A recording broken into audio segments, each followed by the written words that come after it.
The story of Ryan Waller and his girlfriend, Heather Quan, is probably one of the strangest you will listen to, because not everything was as it first seemed, which may be why police interrogated Ryan for 6 hours while he had a bullet lodged in his brain. Discretion is advised. This is 10-Minute Murder.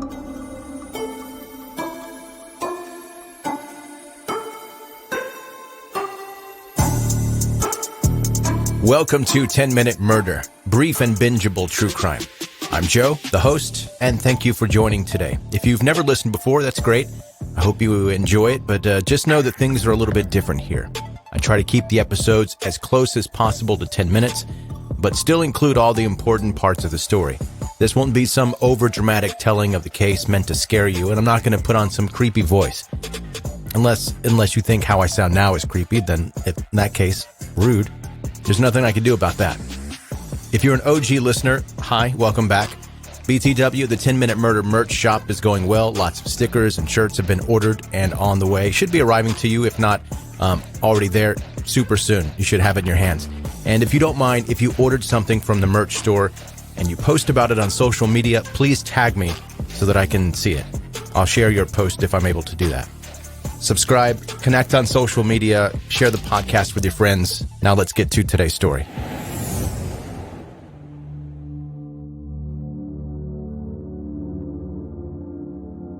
On December 25th, 2006, police were sent to perform a welfare check on Ryan after his father had requested the check when Ryan didn't show up for Christmas dinner. When they arrived, police discovered a puzzling scene. A woman lay dead with a gunshot wound to the head. Ryan was alive, but he appeared to have gotten into some serious altercation with someone and had a severe black eye that was swollen completely shut. Ryan was placed into a patrol car while the scene was assessed before he was brought to the police station for questioning. Before he was questioned, police reportedly took 43 pictures of his injuries. You know why you're down here, Ryan? You have no idea why you're down here? Mm-hmm. Okay. I don't know what happened, okay? So I'm going to read you something to make sure you understand your rights, okay?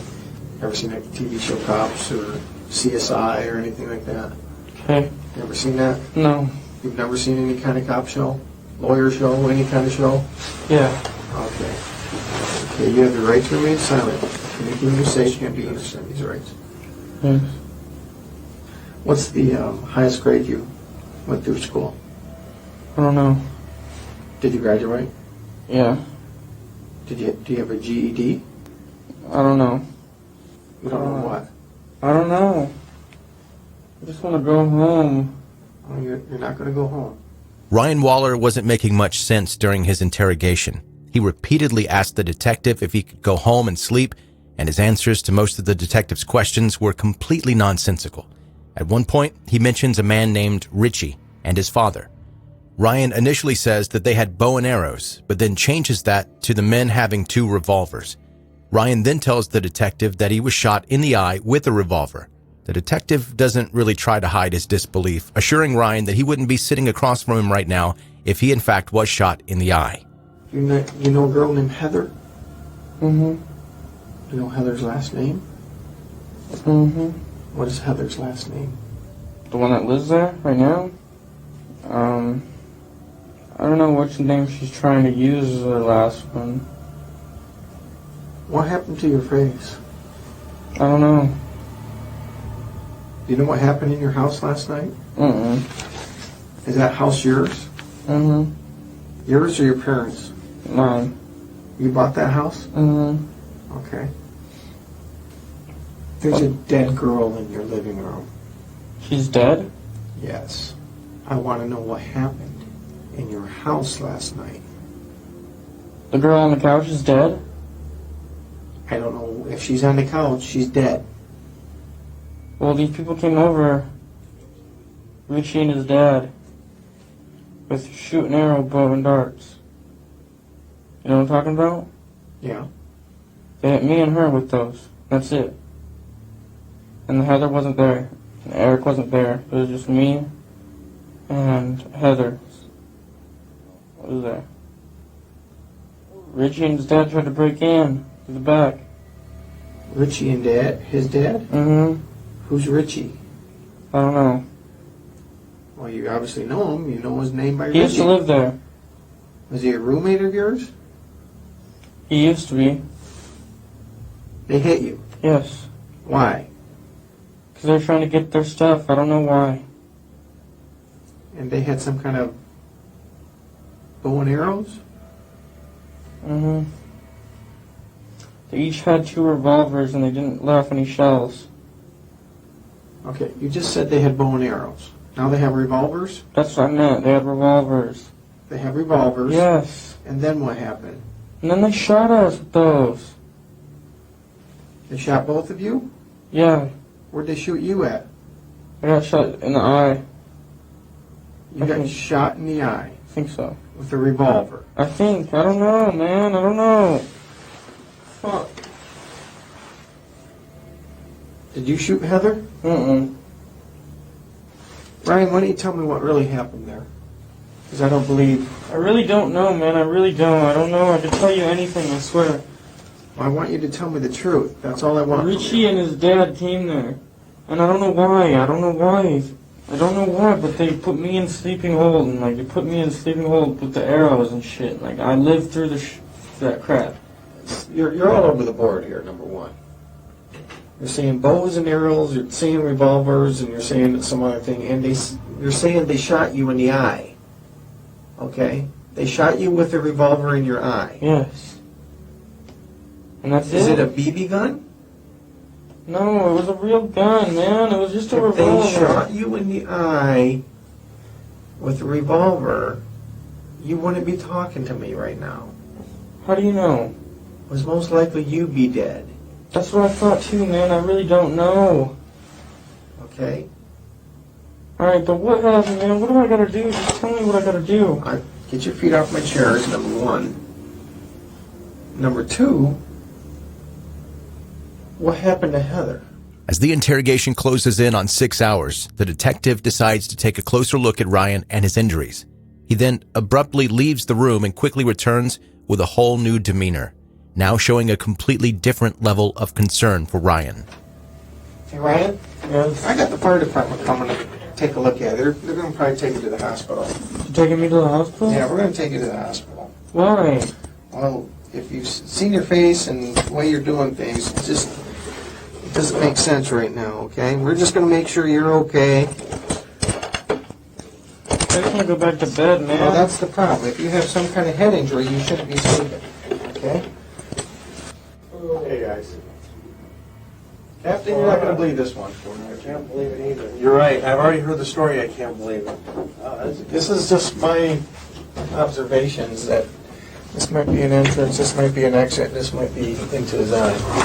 And he's acting like he has a serious head injury, which would make sense.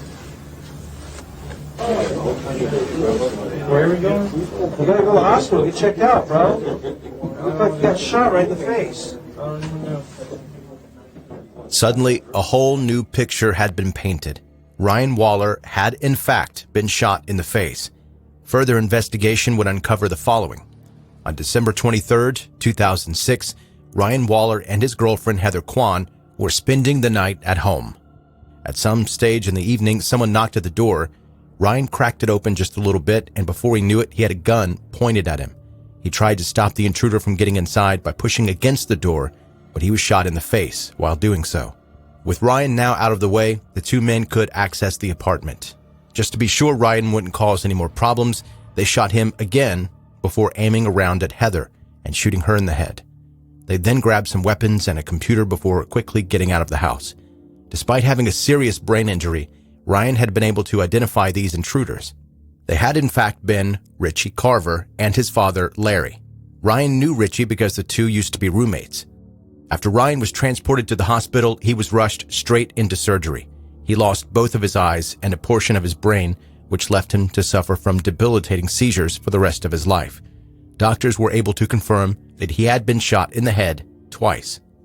Richie and Larry were arrested a short while later, and in June 2008, Richie was convicted of felony murder, burglary, aggravated assault, and misconduct involving weapons. He was given a lifetime supply of prison.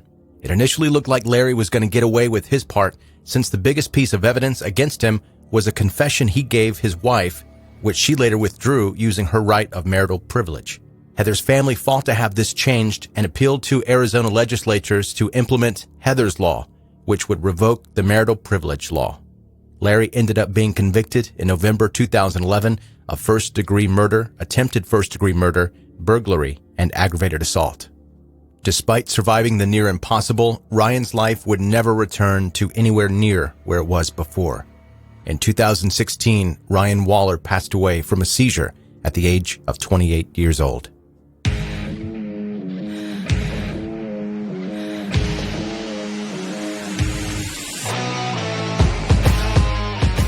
That's today's 10-Minute Murder. Brief, bingeable true crime. Thank you for joining today, and if today was your first time listening to 10-Minute Murder, please take a moment to look at where you are listening right now. There will be a subscribe button there. Maybe it says follow or connect or something like that. If you're listening on Apple Podcasts, there's a plus button at the top right-hand corner. You can push that button, and it'll ensure that you don't miss any future episodes of 10-Minute Murder. When you become a subscriber, you're automatically in the Cool Kids Club. And by that, I mean you don't miss episodes. Given that you open the app. I mean, you have to open, it doesn't, like, it's not osmosis. You're not going to absorb the episodes. You have to actually do the work and open the app, and then it'll take it from there, usually. Most of the time. I don't know how it works. I'm not that smart. It's basically magic to me.